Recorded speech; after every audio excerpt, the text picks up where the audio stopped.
Selamat datang di channel Cerita Cinta, channelnya Cerita Cinta Romantis. Sebelum lanjut, mohon dukungannya dengan like dan subscribe dulu. Ternyata aku anak orang kaya. Bagian 27. Setelah Lina sudah puas bernyanyi, dia turun dari panggung sambil memegang lengan Erwin dengan penuh sayang dan berjalan ke sofa untuk duduk sambil mengobrol dengan Erwin. Vincent semakin marah saat melihat itu. Setengah jam kemudian, pintu kamar pribadi mewah tiba-tiba didorong terbuka. Kemudian, seorang pria parubaya yang familiar dan gemuk berjalan masuk, diikuti oleh 4 pria muda dan tangguh.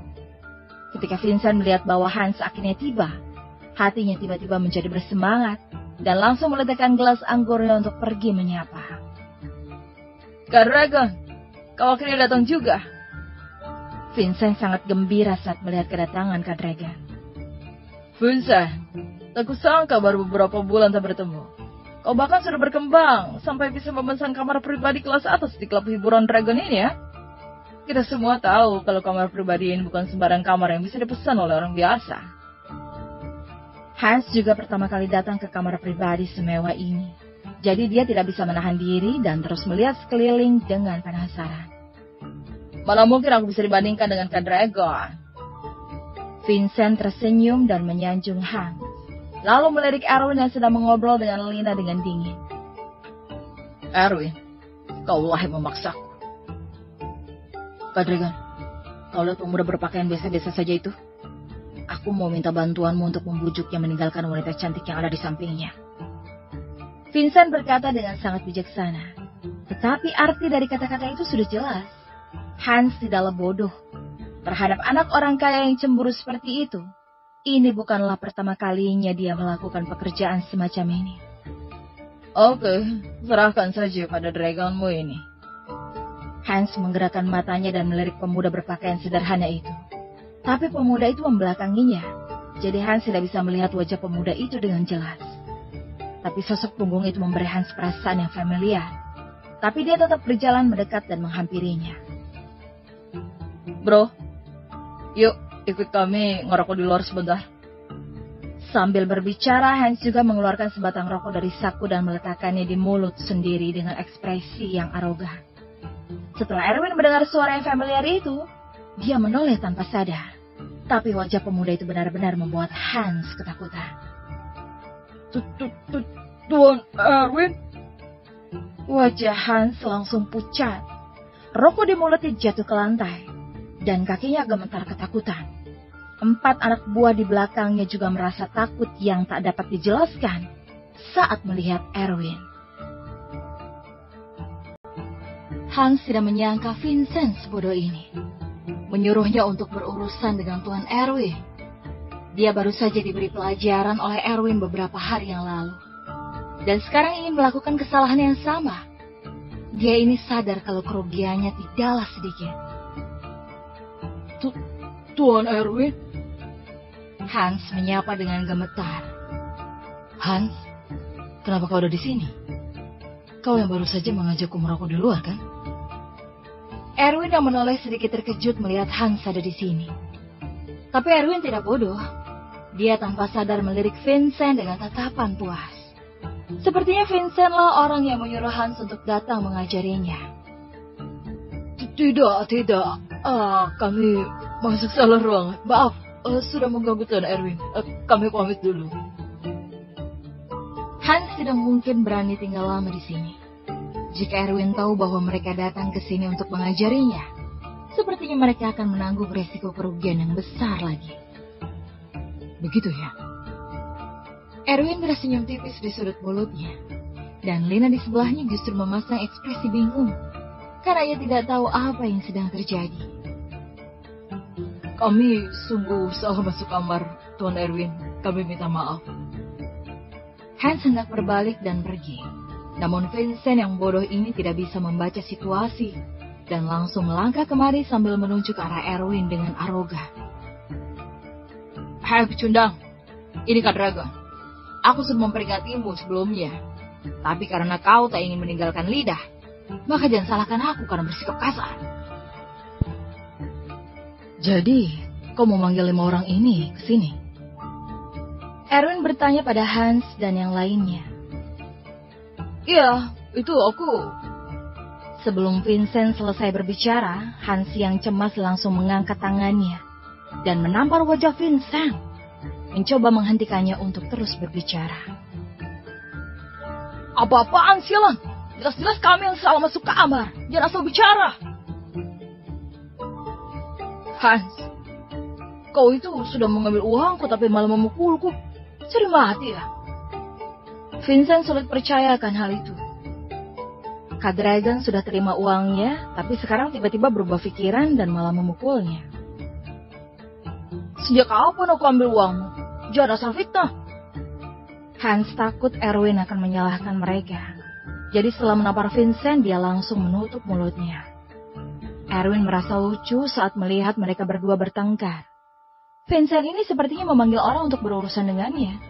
Tidak heran dia memperingatkannya tadi untuk jangan salahkan dia kalau bersikap kasar. Tapi sangat disayangkan bahwa Kak Dragan ini sudah diberi pelajaran beberapa hari yang lalu yang membuat Kak Dragan sangat takut sekarang. Kak Dragan ya? Karena sudah di sini, minumlah sedikit. Vincent akan traktir malam ini. Jadi minum saja sepuasnya. Erwin tidak mudah diprovokasi. Vincent sudah menyuruh orang untuk berurusan dengannya. Jadi Erwin ingin membalas kembali. Tentu saja tamparan Hans barusan tidak termasuk. Tidak, Tuan Erwin. Kami masih ada kerjaan malam ini. Jadi mau pamit dulu. Hans tentu tidak berani untuk tinggal lebih lama. Karena takut Erwin akan berurusan dengan mereka juga. Ku bilang minum. Habiskan deretan anggur di sofa ini sebelum pergi. Meskipun bersuara sangat tenang, tapi dalam nada Erwin terdengar sedikit mengancam. Hans tanpa sadar menyeka keringat yang mengalir dari dahinya dan hanya bisa menganggukkan kepalanya. Karena Vincent mau traktir, maka kami tak akan segan-segan lagi. Setelah selesai berbicara, mereka berlima mulai membuka anggur di rak anggur itu. Di sana ada beberapa anggur merah dan anggur berharga yang sudah disimpan bertahun-tahun. Jadi harganya tentu sangat luar biasa sekali. 5 orang dewasa yang minum sampai kenyang ini tidak ada bedanya dengan minum uang. Vincent menutupi wajah dan melihat adegan ini dengan terkejut, yang benar-benar di luar imajinasinya. Adegan ini sepenuhnya salah. Awalnya dia menyuruh Kak Dragan datang untuk memberi Erwin pelajaran. Tapi sekarang justru hanya minum anggur. Dan semua anggur ini tidaklah murah. Dan dia harus traktir malam ini. Hans, kau sudah gila ya? Aku menyuruhmu untuk memberi Erwin pelajaran. Apa maksudmu datang hanya minum anggur di sini? Vincent berteriak dari belakang. Tetapi Hans serta yang lainnya tidak mendengarkan sama sekali dan hanya terus membuka botol anggurnya. Lina, Daisy, Rosa, dan yang lainnya semua bergegas kemari setelah mendengar kabar itu. Mereka tidak bisa menahan diri untuk bertanya ketika melihat ada 5 pria yang tak dikenal ada di kamar pribadi ini. Siapa 5 orang ini? Kenapa begitu masuk langsung mulai minum? Aku tak kenal mereka. Sepertinya Vincent yang memanggil mereka. Jadi mungkin teman-temannya. Erwin berkata dengan ringan. Memperhatikan Hans dan anak buahnya meminum anggur berharga secara terus-menerus seperti ini, dia merasa sangat puas. Anggur ini biayanya ekstra nanti, dan semuanya anggur terkenal. Daisy membuka mulut dengan ekspresi terkejut. Terserah saja. Bukan kita juga yang bayar kan? Biarkan saja mereka mau minum seberapa banyak. Kata-kata Erwin jelas disetujui oleh Daisy. Betul juga. Yuk, kita minum sedikit juga. Semua anggur itu adalah anggur terkenal. Jangan sampai tak kebagian nanti. Rosa juga ingin minum sedikit. Lagi pula ini adalah anggur terkenal yang sulit mereka dapatkan. Oke, boleh juga. Bahkan Lina mengangguk. Lina juga senang kalau Vincent sedikit rugi. Karena siapa suruh pria itu mempermalukan Erwin sebelumnya. Erwin akan menyetir mobil, jadi dia memutuskan untuk tidak minum. Vincent yang melihat mereka semua meminum uangnya merasa sedikit kesal, dan semua kemarahannya tertuju pada Erwin. Menjelang tengah malam, Hans dan yang lainnya juga sudah hampir mabuk. Mereka berlima sudah menghabiskan lebih dari 20 botol anggur yang bisa dikatakan sudah berusaha sekuat tenaga. Sedangkan Daisy dan lainnya masing-masing bahkan tidak menghabiskan sebotol pun. Mereka hanya membuka sebotol dan sedikit mencicipinya saja. Saat tengah malam, Kay kembali dengan seorang wanita cantik dan minum banyak anggur. Tinggal langkah kakinya saja sudah terhuyung-huyung. Pulanglah. Kalau terus lanjut, keluargamu akan khawatir nanti. Melihat wajah cantik Lina yang sedikit memerah, Erwin mau tidak mau berkata dengan penuh perhatian. Lina pun hanya mengangguk. Yang lain juga hampir mabuk. Hans dan yang lainnya juga sudah pulang setelah minum. Dan berulang kali meminta maaf kepada Erwin sebelum pergi. Erwin juga tidak mempedulikan mereka. Hanya saja 200 juta Vincent habis sia-sia. Apalagi ketika membayar tagihannya, jumlahnya juga sangat mengejutkan, yaitu 6,4 miliar rupiah. Dan itu membuat wajah Vincent berubah seketika. Biaya kamar klub hiburan golf memang sudah tinggi, tapi ditambah dengan anggur yang mereka habiskan semuanya adalah anggur terkenal. Selain itu, uang yang dihabiskan oleh Kay untuk berkencan dengan para wanita juga dimasukkan ke dalam tagihan Vincent. Sehingga tagihannya bisa mencapai jumlah yang begitu mengejutkan. Lina, pinjam sebentar kartu emas supermu. Vincent menurunkan wajahnya untuk meminjam kartu Lina. Tapi Lina justru menjawab dengan main-main. Maaf Vincent, kartu emasku tidak tahu letakkan di mana.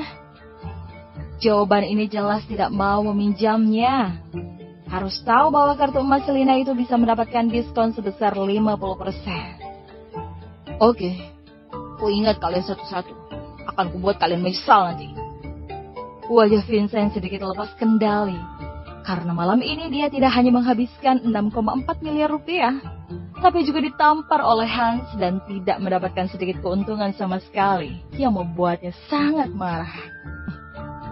Untungnya, Vincent merasa masih memiliki kesempatan untuk membalikan keadaan nanti, yaitu lukisan Alisa Dikan pada masa kemerdekaan, yang merupakan kesempatannya untuk membalikan keadaan. Dan dia 100% sangat yakin pada lukisan yang dia beli seharga 76 miliar itu. Erwin, aku akan membuatmu menanggung 2 kali lipat kerugian yang kau alami hari ini di pameran koleksi nanti. Hari ini adalah akhir pekan. Erwin sebenarnya bisa bangun siang karena dia semalam tidur larut malam. Tetapi dia memilih untuk bangun pagi.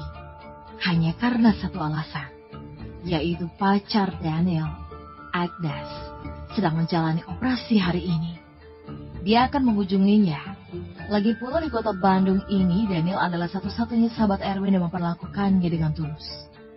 Terlebih lagi, demi pacarnya yang sakit parah, Daniel bahkan memutuskan hubungan dengan keluarganya sendiri. Jadi sekarang situasi Daniel sangat butuh teman. Sebagai sahabat baik, Erwin tentu akan menemaninya saat ini. Tetapi ketika dia bergegas ke rumah sakit Alva, dia menemukan beberapa orang yang dikenalnya di koridor rumah sakit, yaitu Leticia, Adam, dan seorang pria muda yang mirip seperti Adam yang mengenakan kacamata hitam. Di antara mereka, Adam baru saja keluar dari klinik ortopedi untuk mengganti obat luka. Tampaknya mereka datang ke rumah sakit ini untuk menemani Adam mengobati lengannya. Tapi pria yang mirip Adam membuat Erwin meliriknya dengan penasaran. Tapi Erwin tidak berencana untuk menyapa mereka. Dia bergegas ke bagian rawat inap untuk mencari Daniel. Jadi begitu melirik mereka sejenak, Erwin langsung pergi. Leticia dan Adam tidak menyadari keberadaan Erwin. Adam, kira-kira berapa lama lenganmu akan sembuh? Leticia pura-pura bertanya dengan khawatir. Dokter bilang mungkin akan memakan waktu sekitar setengah bulan. Adam benar-benar sangat membenci Erwin saat ini. Karena bukan hanya lengan yang patah, tapi bahkan saham toko Samsila nomor 3 saja diambil. Yang dalam setahun bisa memberinya keuntungan sampai 2 miliar rupiah. Jadi sekarang dia sudah kehilangan sumber penghasilan uangnya, yang membuatnya menjadi semakin miskin secara perlahan. Dia tidak berani memberitahu ayahnya karena takut dipukul oleh sang ayah. Jadi dia mencari kakak laki-lakinya, Albert Jones, dan meminta bantuannya untuk menyelesaikan masalah ini. akan lebih baik lagi jika bisa merebut kembali 10% saham itu dari Erwin. Jika tidak, seiring berjalannya waktu, ayahnya pasti akan tahu akan hal ini. Kak, kamu harus membalas dendam ini untukku, kata Adam dengan wajah sedih. Dia sudah tidak punya cara lain, jadi hanya bisa mengandalkan sang kakak lelakinya ini untuk membantunya sekarang. Kau bodoh ya. Lenganmu patah dan bahkan saham toko Sanvilla nomor 3 diambil. Kau tak berguna sama sekali. Kalau ayah sampai tahu, kau pasti akan dipukul. Albert sangat marah karena adiknya ini sampai sekarang baru memberitahunya tentang masalah sebesar ini. Kak, aku sudah tak punya cara lain. Jadi meminta bantuanmu. Cara licik pecundang miskin dari pedesaan terlalu banyak dan sepertinya mengenal kalian. Jadi aku tidak bisa mengalahkannya sama sekali.